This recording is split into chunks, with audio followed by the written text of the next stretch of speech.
Hey everyone, I'm going to show you an example of how to solve an equation with fractions. I'm going to actually show you the same problem. I'm going to show you two different ways to solve this. The first way I think is most efficient. The second way is going to be a way that I think that most students would probably try to solve it. For the first way, the most efficient way is to find a common denominator between the three denominators here. So 3, 4, and 2, common denominator there is 12. So what you do is you multiply this whole thing by 12. So you get 2x plus 12 over 3 plus x minus 12 over 4 equals 13 over 2. I'm going to multiply everything in here by 12 over 1. So what that does, as I multiply this through, I'm going to write this in a convenient way. So I'm not going to necessarily distribute 12 to each of these terms, like I wouldn't make 12 when I multiply 12 times x minus 12, I wouldn't get 12x minus 144. What I'm going to do is I'm just going to write it in an unsimplified form because it's going to make things cancel easier. So when I write this out, that gives 12 times this 2x plus 12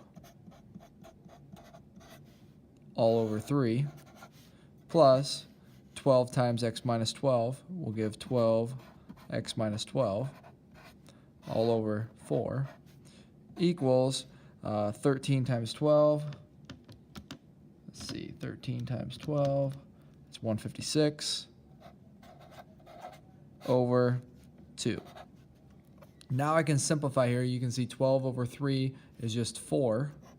So I have 4, 2x plus 12, plus this will give 3x minus 12 equals, because the 12 and the 4 cancel, give 3. 156 divided by 2 gives 78. So you can see by simply multiplying by the denominator, or a common denominator, I've canceled all the denominators out into an equation that's much more simple to solve. So let's go ahead and finish solving this. Distribute the 4. That gives 8x plus 48 plus 3x minus 36 equals 78. We can combine the 48 and the negative 36 along with the 8x and the 3x, and that'll give 11x plus 12 equals 78. So now I can subtract the 12 over, and that'll give 11x equals 66. Divide by 11 on each side, and I get x equals 6. And I can check my answer by taking the 6, plugging it back in up here into my original equation. So I take the 6 and plug it back into this original equation, 6 in for x and 6 in for x, and check my answer. Now let me show you a second way to solve this equation. So a second way to solve this equation is to find common denominators.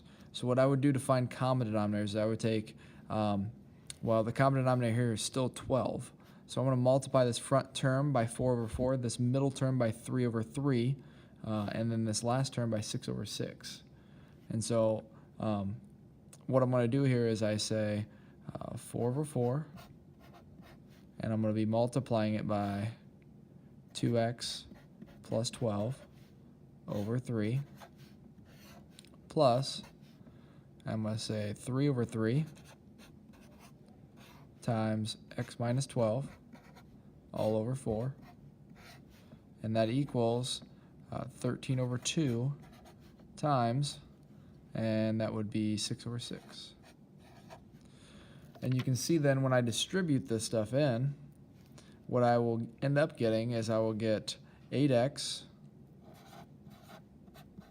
plus 48 over 12 plus 3x minus 36 over 12, and that's going to equal 78 over 12.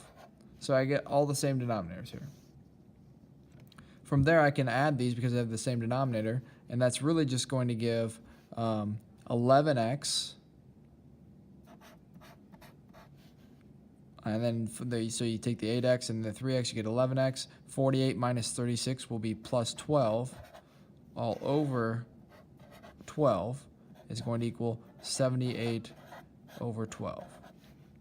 Now, I have a special type of equation here called a proportion. I have a ratio equal to another ratio, or a fraction equal to another fraction. So what I can do here is I can cross multiply. I'm going to multiply the 12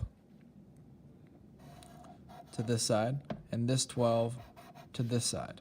So when I do that, I end up with 12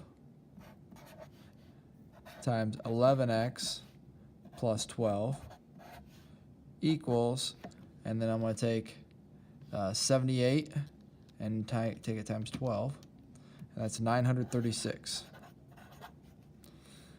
And then what I can do from here is I can solve this two ways. I could distribute and then just solve that way, or I can just divide right now by 12.